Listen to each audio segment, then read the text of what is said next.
Sumérgete en un viaje a través del tiempo y el espacio, donde desentrañamos los enigmas que la historia ha dejado atrás, desde misteriosos eventos y lugares olvidados hasta personajes envueltos en leyendas y secretos prohibidos. Acompaña a Eloy López en Los Misterios de la Historia, donde cada episodio revela un nuevo fragmento del enigma universal.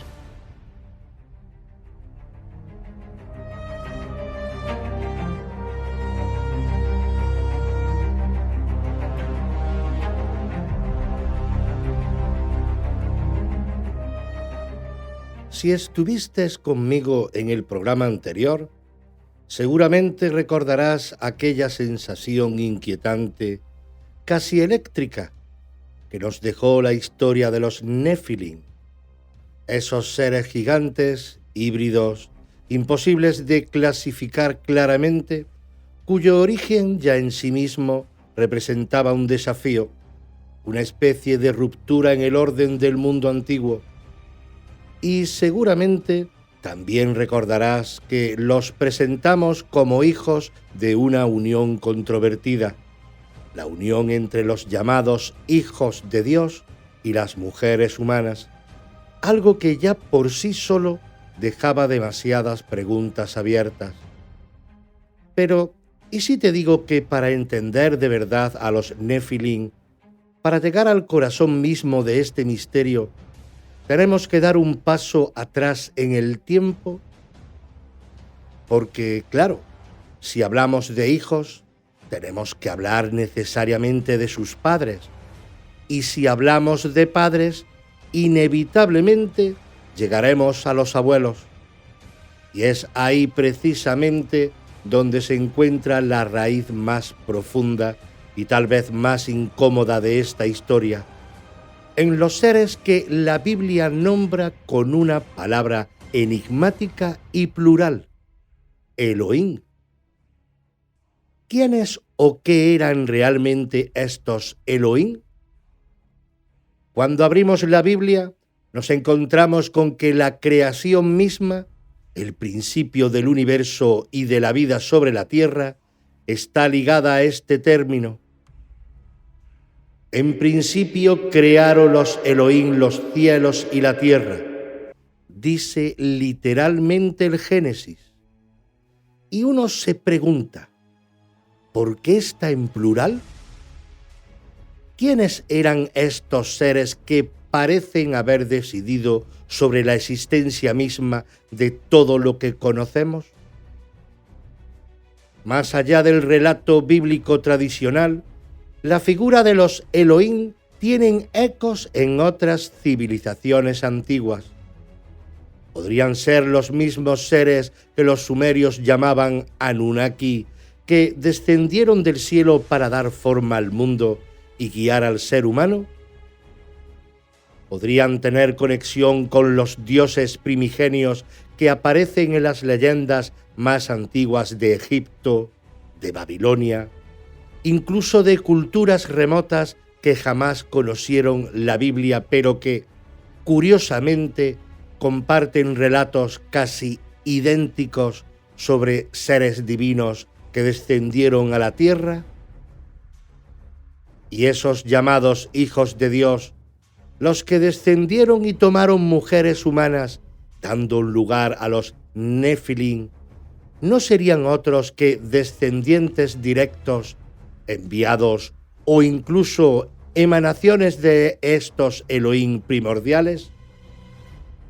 Seres que bajaron desde las alturas celestiales no solo para mezclarse con los humanos, sino para compartir con ellos secretos que quizás no estaban destinados a ser revelados todavía. Sí, es verdad que nos han contado siempre que estos ángeles, estos hijos de Dios, fueron rebeldes, transgresores, desobedientes. Pero, ¿realmente lo fueron? ¿O se trata quizás de una interpretación posterior, impuesta por poderes que prefirieron esconder la verdadera naturaleza de lo ocurrido para proteger una historia más cómoda, más controlable? Lo que está claro es que para descubrirlo necesitamos adentrarnos aún más profundamente en el tiempo, no para juzgar, sino para intentar comprender, no para condenar, sino para rescatar un fragmento olvidado de nuestra historia cósmica, de nuestra identidad perdida. Porque quizá lo más inquietante no sea saber quiénes fueron estos seres llamados Elohim, ni siquiera por qué bajaron, sino comprender qué significa realmente que todos nosotros, en algún rincón profundo de nuestro ADN espiritual, podamos ser herederos directos de aquella mezcla original tan poderosa y prohibida que aún hoy sigue resonando en cada mito, en cada religión y en cada uno de nosotros. Así que ven conmigo porque hoy nos vamos atrás en el tiempo. Vamos a buscar los padres y los abuelos de los Nefilim. Y en este viaje quizá entendamos mejor quiénes somos o quiénes dejamos de ser. ¿Escuchas Ángeles Caídos o Dioses Rebeldes, segunda parte? Los Elohim, los abuelos del misterio.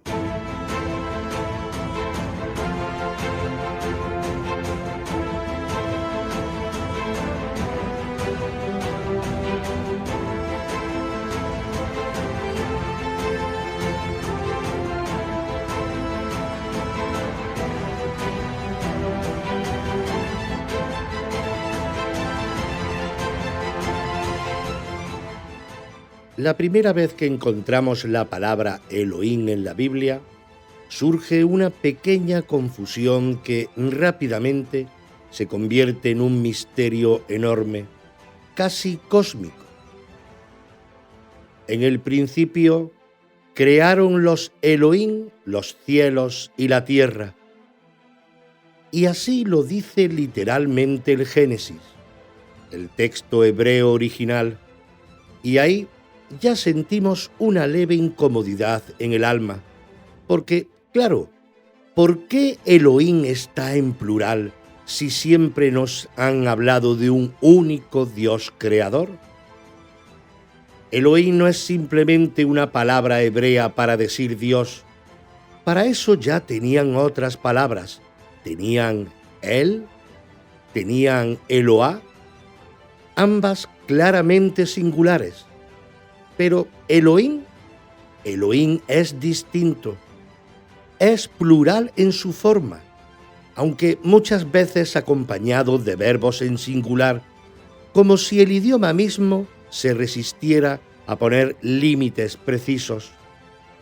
Algunos eruditos dicen que ese plural es un plural majestuoso, una forma de expresar la grandeza infinita de Dios. Pero otros, más inquietos o quizás más valientes, sugieren algo distinto, algo menos cómodo, que la pluralidad era literal, real, tangible, que quizás la Biblia, en sus capas más antiguas, hablaba abiertamente de una multiplicidad de seres celestiales, de una especie de consejo o asamblea de entidades poderosas que participaron activamente en la creación del universo conocido. Y claro, esta idea no encaja fácilmente en lo que nos enseñaron en el catecismo o en la escuela.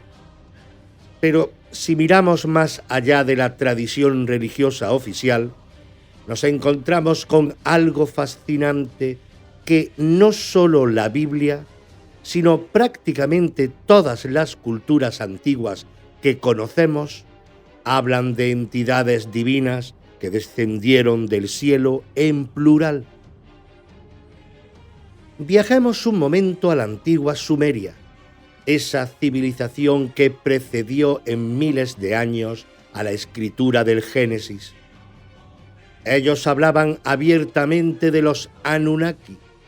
literalmente los que descendieron del cielo a la tierra.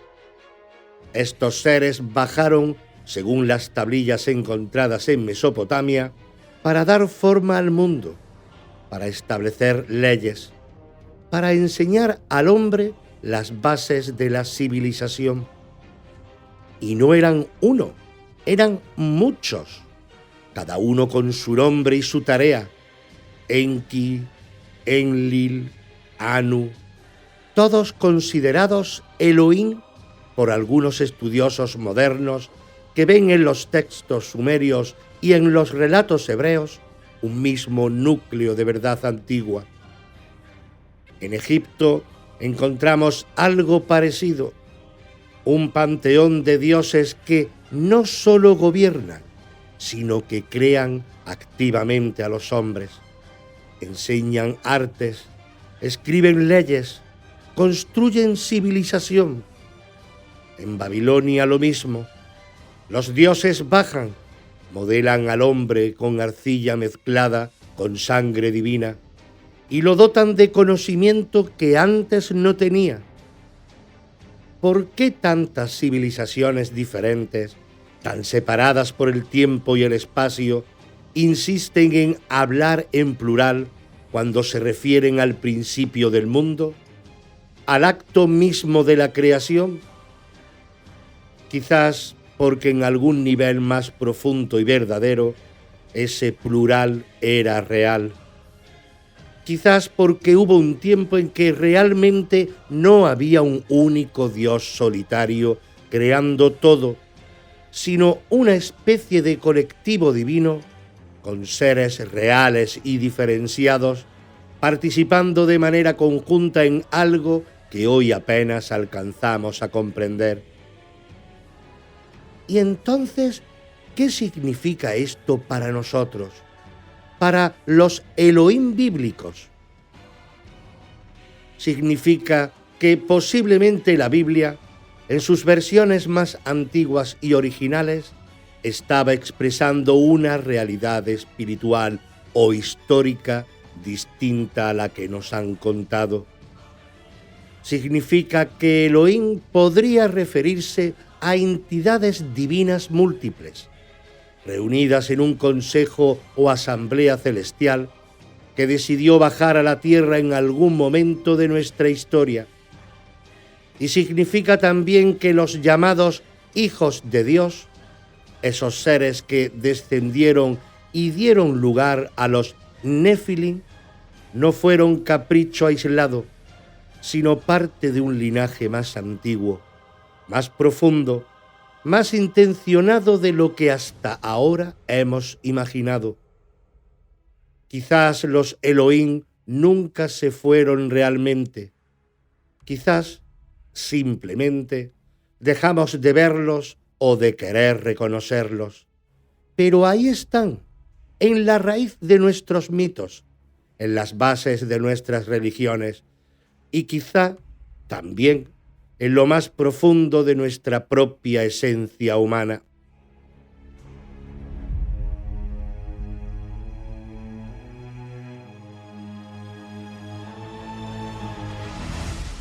Hemos hablado de los Elohim como ese colectivo misterioso y ancestral que estuvo presente en la creación, que aparece en las páginas más antiguas de la Biblia y también en otras culturas lejanas. Pero si ellos son los abuelos en esta historia, es momento de acercarnos a sus hijos, porque es justo en esa generación intermedia donde ocurre algo que cambia para siempre la relación entre lo celestial y lo terrenal. En el Génesis, a estos descendientes directos de los Elohim se les llama en hebreo Benei ha-Elohim, literalmente los hijos de los Elohim, aunque nosotros lo estamos traduciendo fonéticamente como Elohim, y así vamos a seguir llamándolos. Pero retomemos. Estos son traducidos habitualmente como los hijos de Dios. Pero no te dejes engañar por lo sencillo de esta frase, porque en realidad oculta una profundidad inmensa y bastante incómoda para algunos. ¿Quiénes eran exactamente estos hijos? ¿Eran ángeles? ¿Eran dioses menores? ¿O acaso eran seres divinos, pero con cuerpos físicos, capaces de interactuar con los humanos de manera tangible y real? La Biblia, con su típica brevedad en asuntos delicados, apenas da detalles, pero sí es explícita en algo fundamental.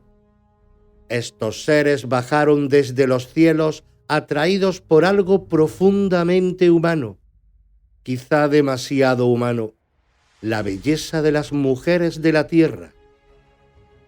Viendo los hijos de Dios que las hijas de los hombres eran hermosas, tomaron para sí mujeres, escogiendo entre todas. Así lo cuenta en Génesis 6, con un tono sencillo, pero con consecuencias inmensas. ¿Eran estos hijos de Dios simples visitantes curiosos?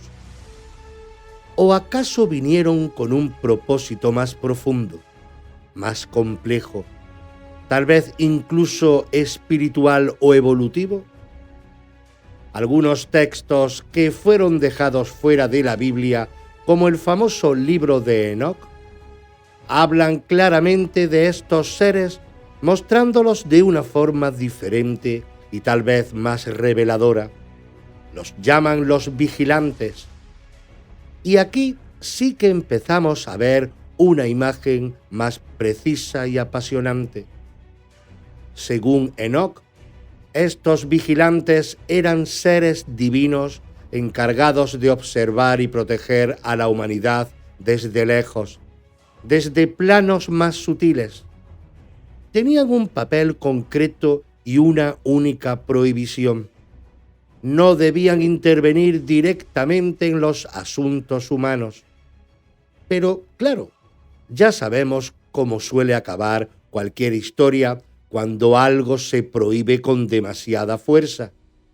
Y así, estos vigilantes no solo descendieron, sino que rompieron completamente las reglas de su misión al tomar esposas humanas, dando lugar a esa mezcla explosiva, fascinante y peligrosa que fueron los Nefilim. ¿Fue amor lo que movió a estos vigilantes a cruzar la frontera prohibida entre cielo y tierra? ¿Fue deseo? ¿O quizás fue algo más profundo y delicado, como la búsqueda de un vínculo real, tangible, físico con seres capaces de vivir, amar, sufrir y sentir la vida con intensidad plena? La respuesta puede no ser una sola, sino todas juntas. Y lo que está claro es que con su descenso y su decisión de mezclarse con las mujeres humanas, se abrió una grieta espiritual que jamás se cerraría completamente, una grieta que marcó para siempre la historia humana. Y no solo por la aparición de gigantes, sino porque estos vigilantes trajeron consigo algo más que sus cuerpos y sus emociones. Trajeron conocimiento. Tal vez demasiado conocimiento, demasiado pronto, demasiado rápido, porque lo que transmitieron a los hombres no fueron simples consejos, sino saberes profundos, revelaciones celestiales, secretos hasta entonces inaccesibles. Enseñaron a los humanos astronomía, metalurgia, magia, botánica sagrada, el arte de las medicinas y los encantamientos. ¿Puedes imaginar lo que significó para aquellos primeros humanos recibir tanta luz de golpe? no fue sólo una transgresión del orden establecido por los Elohim, sus padres y creadores. Fue algo mucho más profundo. Fue un intento real de compartir lo que no estaba destinado aún a ser compartido. Un desafío directo a los límites que separaban lo divino de lo humano, los cielos de la tierra, el conocimiento de la ignorancia. Y eso es justamente lo que vamos a explorar ahora, porque es justo en ese acto de transmisión, en ese pacto prohibido, donde la historia humana dio un giro tan brusco, tan enorme, que aún hoy seguimos intentando comprenderlo.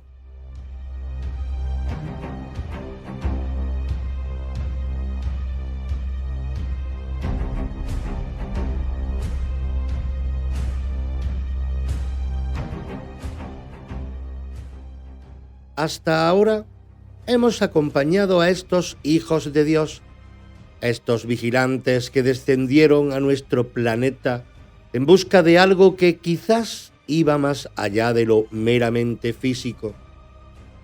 Claro y presente está la atracción hacia las mujeres humanas, pero algo más profundo parece haber vibrado en el corazón o en el alma de estos seres, un impulso irresistible hacia lo prohibido, hacia aquello que no solo estaba vedado por leyes celestiales, sino que posiblemente rompía también con un plan espiritual cuidadosamente diseñado. Entonces pensemos juntos, ¿qué pudo haber significado realmente ese pacto entre los hijos de Dios y las mujeres de la tierra? ¿Fue un acto simple de deseo?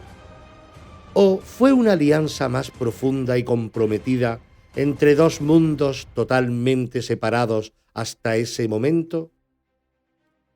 Porque no hablamos solamente de un encuentro esporádico, sino de algo que la Biblia menciona explícitamente como la elección consciente de esposas humanas.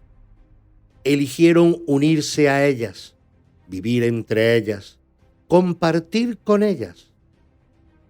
¿Puedes imaginar cómo debieron reaccionar los Elohim, aquellos seres creadores originales, al ver a sus descendientes más directos mezclándose tan profundamente con la humanidad que habían creado? ¿Fue quizás este pacto prohibido el motivo verdadero de enfado, de juicio, de la gran catástrofe que se avecinaría poco después?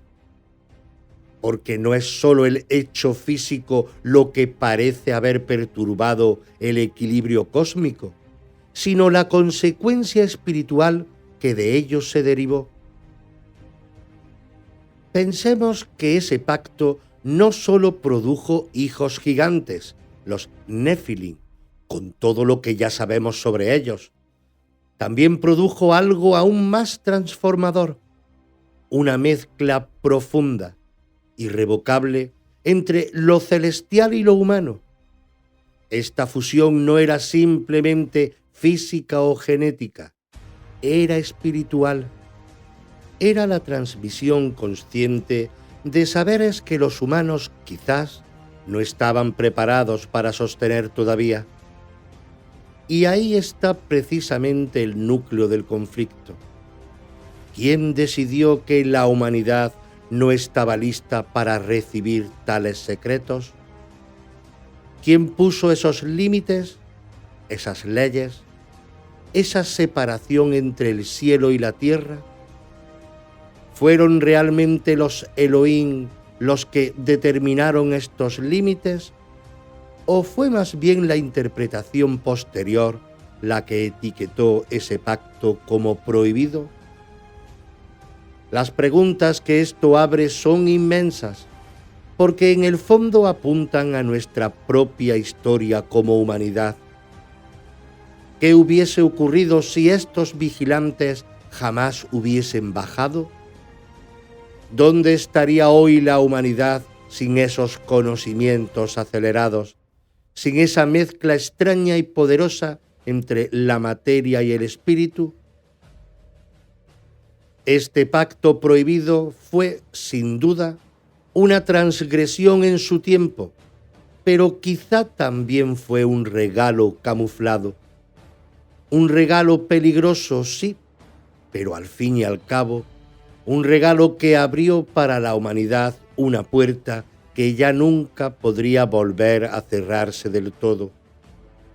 Y ahora, con esta puerta abierta, se hace necesario avanzar al siguiente capítulo: los saberes ocultos transmitidos por estos seres, los vigilantes. Porque es ahí donde comprenderemos de verdad el alcance de lo que sucedió en aquellos tiempos remotos, cuando dos mundos chocaron, se mezclaron y cambiaron para siempre el destino de nuestra especie.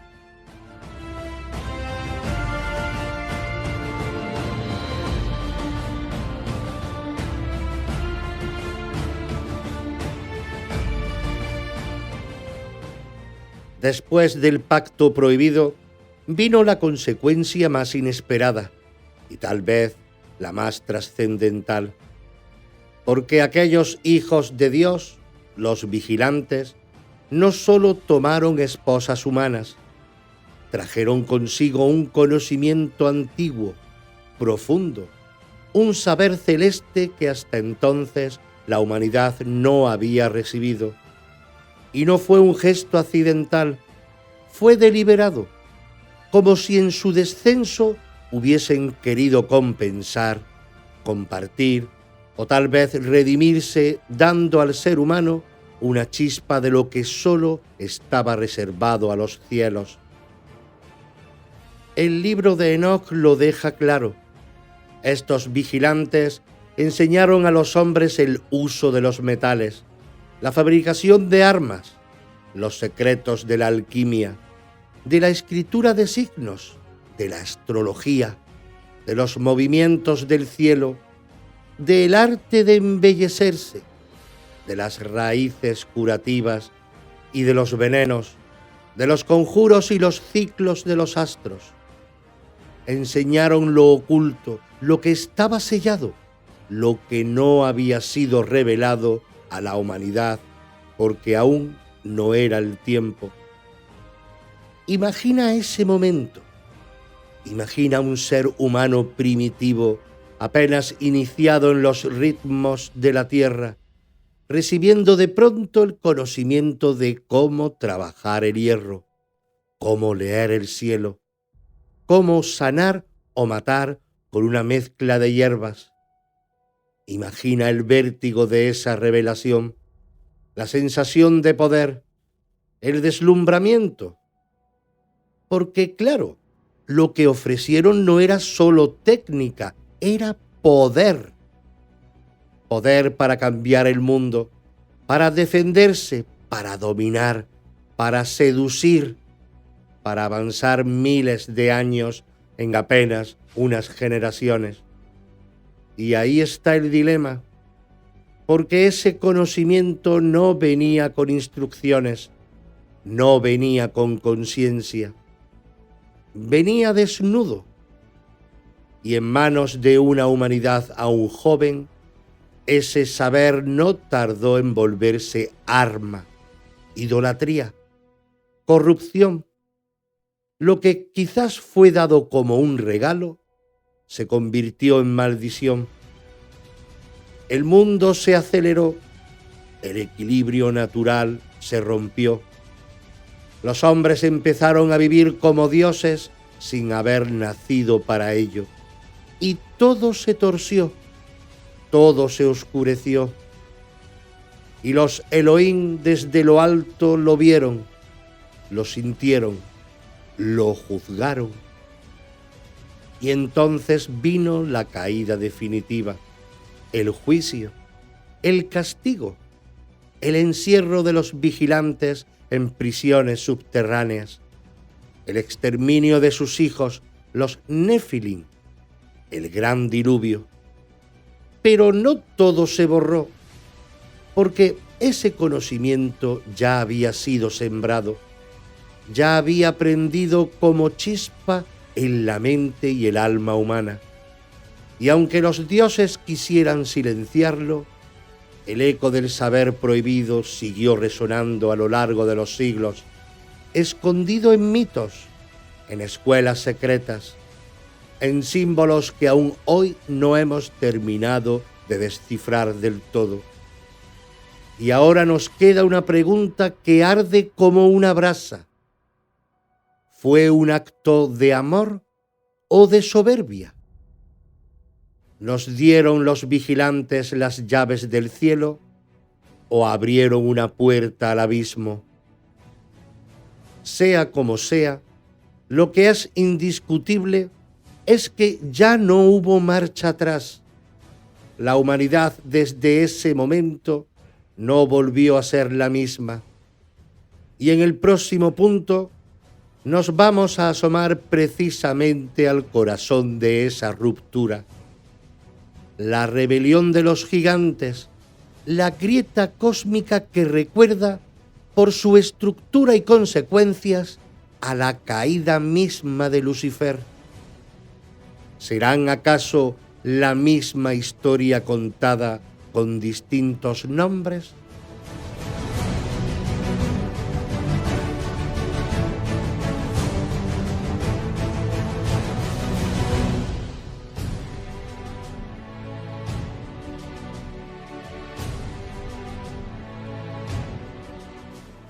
Se dice que la historia la escriben los vencedores, pero a veces, solo a veces, también la escriben los que caen.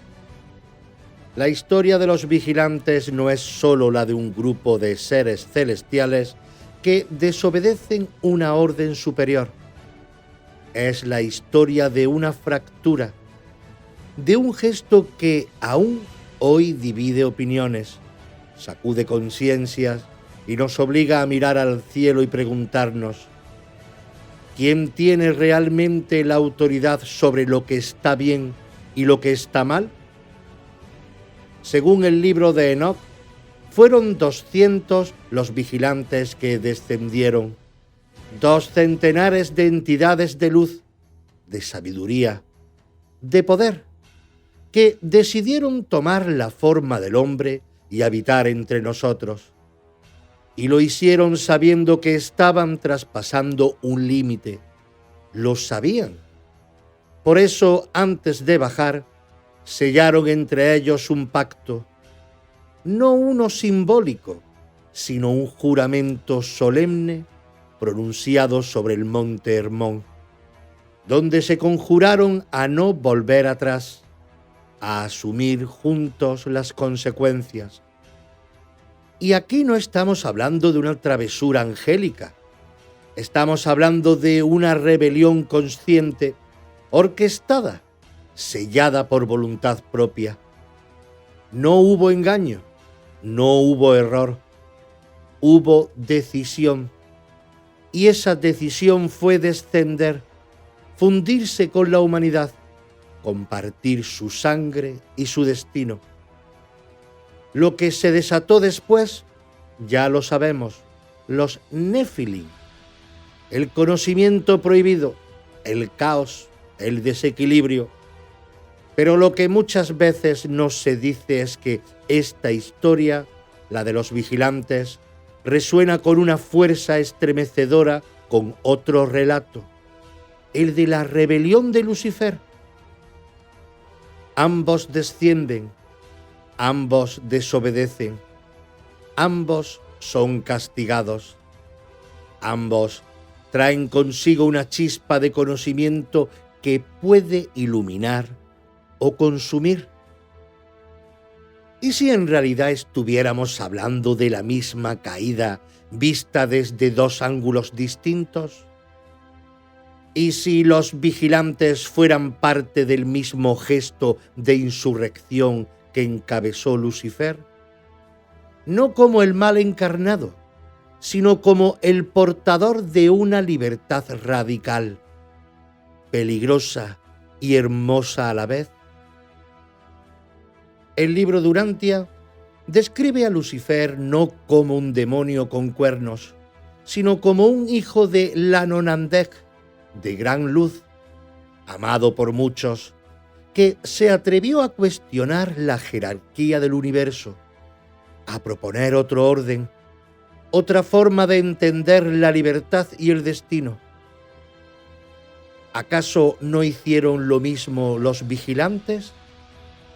Y si eso es así, si todo esto forma parte de una misma historia mayor, entonces la rebelión de los vigilantes no es solo un episodio aislado en un libro apócrifo, sino una pieza central de un conflicto cósmico que aún nos atraviesa. Porque al final, la pregunta no es solo quién desobedeció, sino por qué. ¿Fue soberbia? ¿Fue compasión? ¿Fue amor? ¿O fue simplemente el precio que se paga por intentar traer luz a un mundo que aún no está preparado para verla? El castigo fue implacable: encierro en prisiones subterráneas, silencio eterno, olvido forzado. Pero lo que enseñaron, lo que vivieron, lo que dejaron sembrado, eso nadie lo ha podido borrar. Y en la próxima y última parte de este viaje, vamos a detenernos en la gran pregunta que aún nos quema por dentro. ¿Y si todo esto no hubiera sido un castigo, sino una forma de protegernos de una verdad demasiado grande?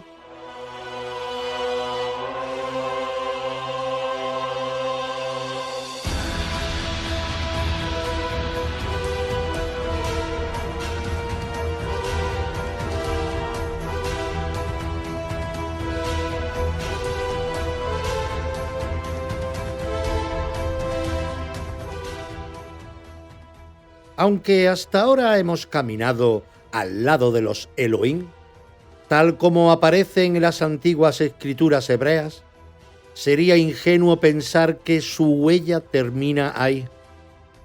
Porque cuando uno afina el oído y abre los ojos del alma, se da cuenta de que esa memoria de seres venidos del cielo, creadores, guías, maestros, no es propiedad de una cultura ni de un pueblo. No, esa memoria es universal.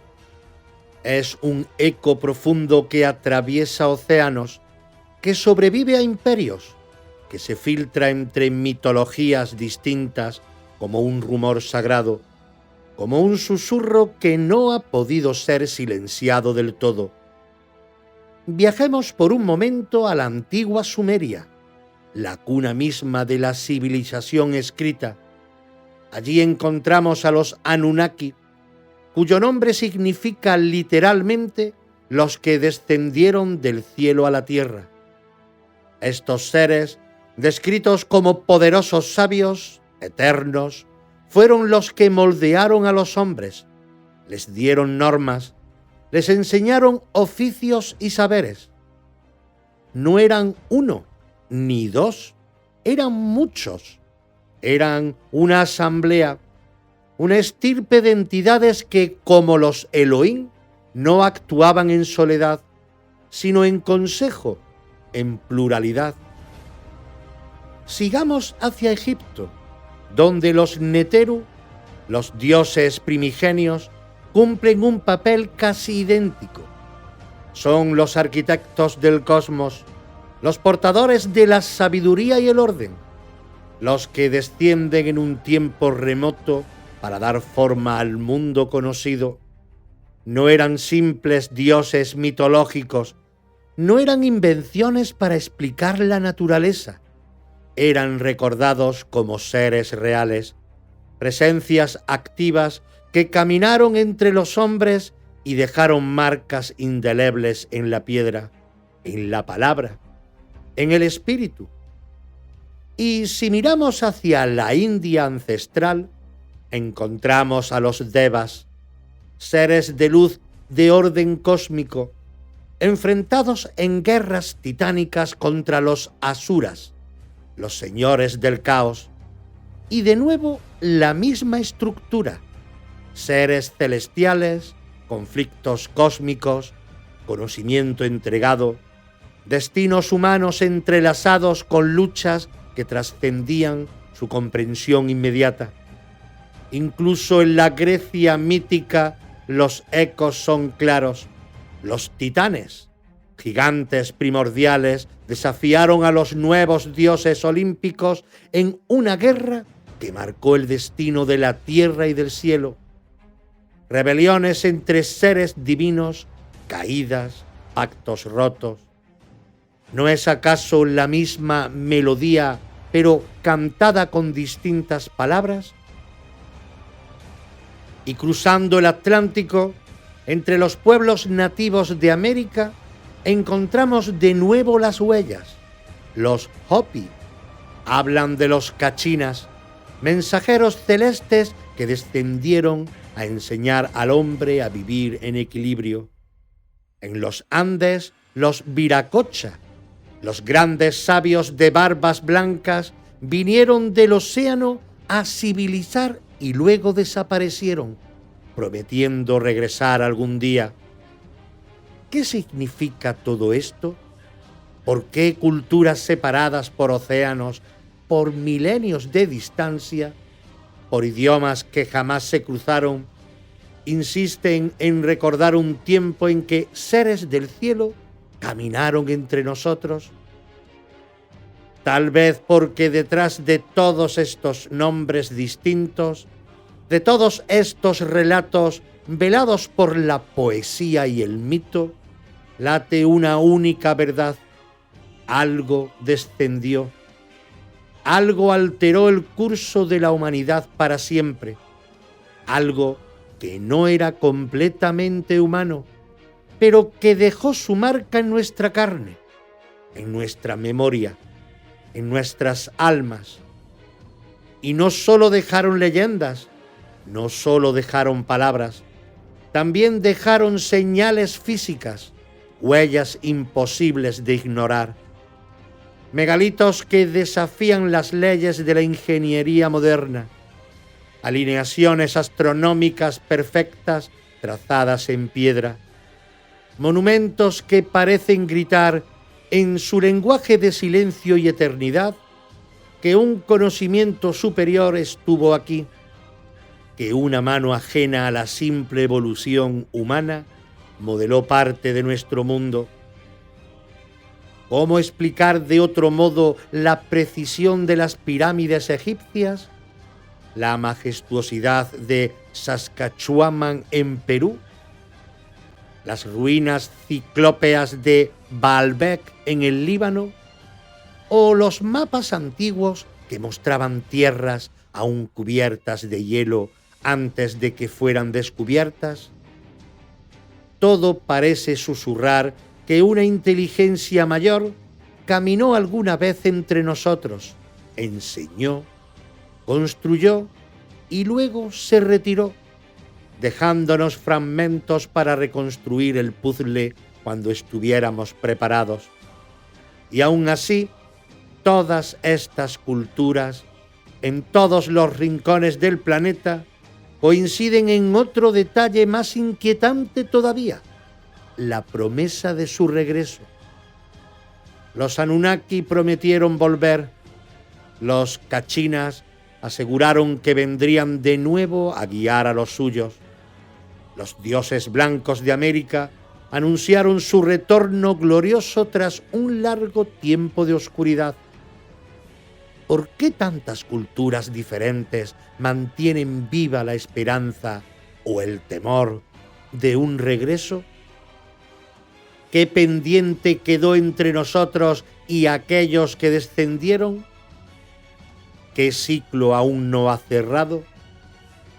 Quizá, en el fondo, nunca olvidamos del todo que somos un linaje mezclado, un cruce entre el barro de la tierra y la luz de las estrellas.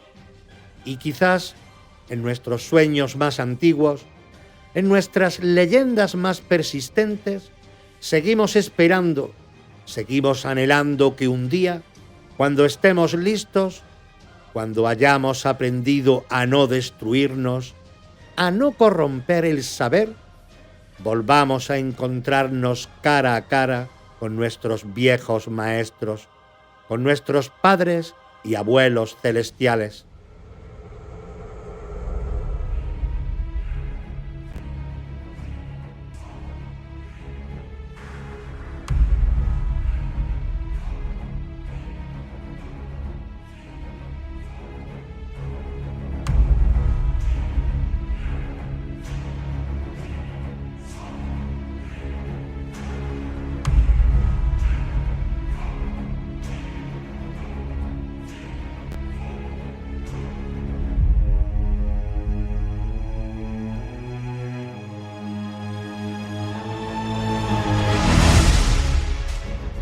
Llegados hasta aquí, después de haber viajado juntos a través de historias olvidadas, de fracturas cósmicas, de rebeliones que todavía resuenan en algún rincón remoto del alma, quizá estemos preparados para preguntarnos algo esencial, algo que llevamos toda la vida intuyendo, pero que raras veces nos atrevemos a decir en voz alta.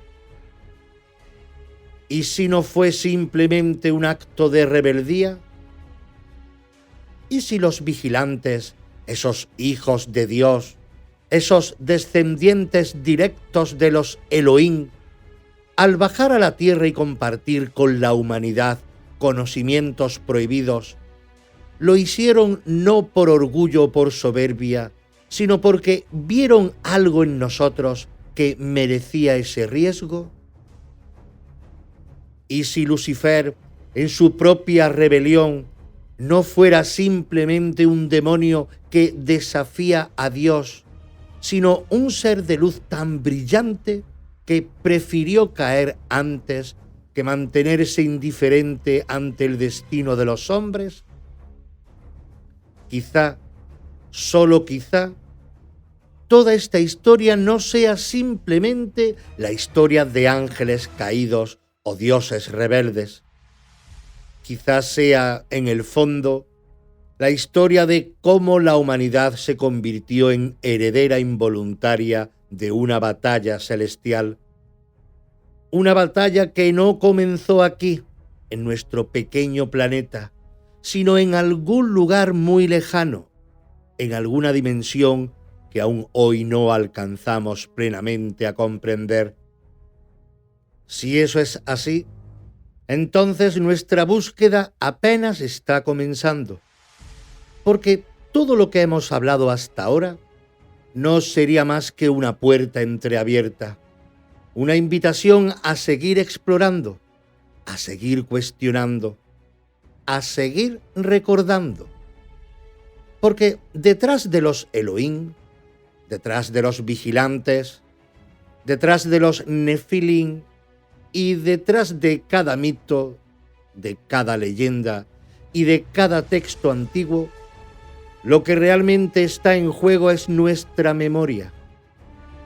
La memoria de quiénes somos, la memoria de qué es lo que realmente somos capaces de ser cuando recordamos de dónde venimos y hacia dónde podríamos ir. Por eso, en la próxima entrega, iremos todavía más profundo, porque aún no hemos tocado el núcleo verdadero de esta saga, aún no hemos llegado al corazón mismo del misterio. ¿Por qué todo esto fue silenciado, censurado, camuflado? ¿De qué tenían miedo aquellos que decidieron borrar a los vigilantes, demonizar a Lucifer, ocultar a los Elohim y reducir a los Nefilim a un simple mito? ¿Tenían miedo de ellos? ¿O tenían miedo de nosotros? Aunque antes de llegar a la respuesta a todas estas preguntas, hablaremos de la rebelión de Lucifer, quédate conmigo, porque esto, querido oyente, todavía no ha terminado. Al contrario, acaba de empezar.